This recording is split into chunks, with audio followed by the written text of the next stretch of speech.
আসসালামু আলাইকুম ওয়া রাহমাতুল্লাহি ওয়া বারাকাতুহু। আল্লাহ পাক রব্বুল আলামিন এবং তার হাবিব মহানবী সাল্লাল্লাহু আলাইহি ওয়াসাল্লাম বারবার বলেছেন, ইত্তাকুন নার, জাহান্নামের আগুন থেকে বাঁচো।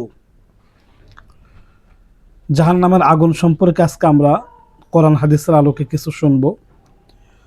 দুনিয়ার আগুন এবং জাহান্নামের আগুনের মধ্যে 5টি পার্থক্য। দুনিয়ার আগুন এবং জাহান্নামের আগুনের মধ্যে 5টি পার্থক্য রয়েছে।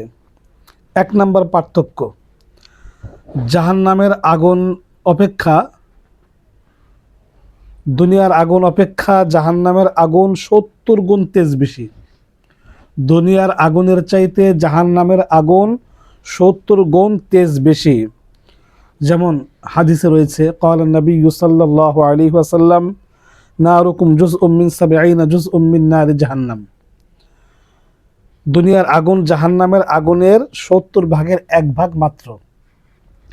হযরত আদম আলাইহিস সালাতু ওয়াস সালামকে আল্লাহ পাক রব্বুল আলামিন যখন দুনিয়াতে প্রেরণ করলেন, তখন আল্লাহ পাক জিবরাইলকে বললেন যে আদম রান্না করে খাবে কিভাবে, জাহান্নাম থেকে একটু আগুন নিয়ে দিয়ে আসো। হযরত জিবরাইল আলাইহিস সালাতু ওয়াস সালাম জাহান্নামের আগুনের 70 ভাগের 1 ভাগ, ওই 1 ভাগ করে আবার 70 ভাগের ওই 1 ভাগকে 70 ভাগ করে তার 1 ভাগ, সেটা এই জান্নাতি পানি, জমজমের পানি, বিভিন্ন বৃষ্টির পানি, বিভিন্ন রহমত ও বরকতের পানি দ্বারা সেটা ধৌত করে হযরত আদম আলাইহিস সালাতু ওয়াস সালামকে দুনিয়াতে দেওয়া হয়। তাহলে জাহান্নামের আগুনের 70 ভাগের 1 ভাগ, ওই 1 ভাগ করে আবার 70 ভাগের 1 ভাগ, সেটাকে বিভিন্নভাবে নরম করে, হালকা করে, তেজ কমিয়ে দুনিয়াতে দেওয়া হয়েছে। 2 নম্বর, দুনিয়ার আগুন লাল আর জাহান্নামের আগুন হলো কালো। যেমনটি মহানবী সাল্লাল্লাহু আলাইহি ওয়াসাল্লাম বলেন, ক্বালা নবী সাল্লাল্লাহু আলাইহি ওয়াসাল্লাম, উকিদ আলান নারি আলফ সানাতিন হাত্তা আহমারাত সুম্মা উকিদ আলাইহা আলফ সানাতিন হাত্তা আবয়াদাত সুম্মা উকিদ আলাইহা আলফ সানাতিন হাত্তা আসওয়াদাত ফাহুয়া সাওদা মুজলিমাতুন। আল্লাহ পাক রব্বুল আলামিন জাহান্নামের আগুন সৃষ্টি করার পরে বললেন, জ্বলতে থাকো। আগুন 1000 বছর পর্যন্ত জ্বলতে থাকলো, তখন রং ধারণ করলো লাল। আল্লাহ পাক রব্বুল আলামিন আবার বললেন যে আবার জ্বলতে থাকো। 1000 বছর জ্বালার পরে সেটা হয়ে গেল সাদা। আল্লাহ পাক রব্বুল আলামিন বললেন এখনো যথেষ্ট নয়, আবার জ্বলতে থাকো। আগুন 1000 বছর পর্যন্ত জ্বলতে থাকার পরে সে আগুনটা হয়ে গেল কালো। এমন কালো যেটা অন্ধকার কালো। কালো কাকে বলে? ধোঁয়া অন্ধকার কালোতে রূপান্তরিত হয়েছে। এই জন্য জাহান্নামের আগুন হলো কালো, মারাত্মক কালো, আর দুনিয়ার আগুন হলো লাল।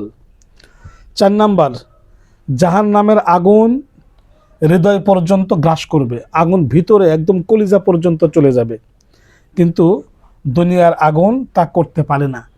যেমনটা আল্লাহ পাক রব্বুল আলামিন কোরআনে কারিমে বলেন, নারুল্লাহিল মুকাদাতুল্লাতী তাত্তালিউ আলাল আফইদা। এটা আল্লাহর প্রজ্বলিত অগ্নি বা আগুন, যে আগুন, জাহান্নামের যে আগুন হৃদয় পর্যন্ত পৌঁছে যাবে, কিন্তু দুনিয়ার আগুন হৃদয় পর্যন্ত পৌঁছতে পারে না। 4 নাম্বার, দুনিয়ার আগুন নিভে যেতে পারে, পক্ষান্তরে জাহান্নামের আগুন নিভে যাওয়ার কোনো আশঙ্কা বা কোনো সম্ভাবনা নেই। দুনিয়ার আগুন নিভে যেতে পারে, কিন্তু জাহান্নামের আগুন কোনো অবস্থাতেই নিভে যাওয়ার কোনো আশঙ্কা নেই বা সম্ভাবনা নেই।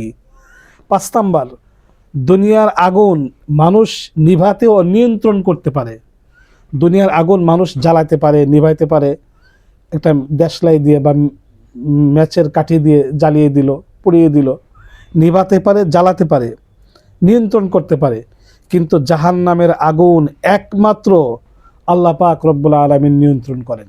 একমাত্র জাহান্নামের আগুন মানুষের কোনো হাত নাই, চাইলে কোনো মানুষ ফু দিয়ে নিভাতে পারবে না। এজন্য মহানবী সাল্লাল্লাহু আলাইহি সাল্লাম এবং আল্লাহ পাক রব্বুল আলামিন বারবার বলেছেন, ইত্তাকুন নার, জাহান্নামের আগুন থেকে বাঁচো। জাহান্নামের আগুন তোমরা সহ্য করতে পারবে না। দুনিয়ার আগুনে আপনি একটা আঙ্গুল নিয়ে বারবার এদিক করেন সেদিক করেন, বা 1 মিনিট কেউ রাখতে পারবে না। তাহলে জাহান্নামের আগুনে আমরা হাজার হাজার শত শত কোটি কোটি বছর কিভাবে জ্বলবো? এই জন্য আল্লাহ তাআলার কাছে ক্ষমা চাইতে হবে, আল্লাহর হুকুম আহকাম মেনে চলতে হবে।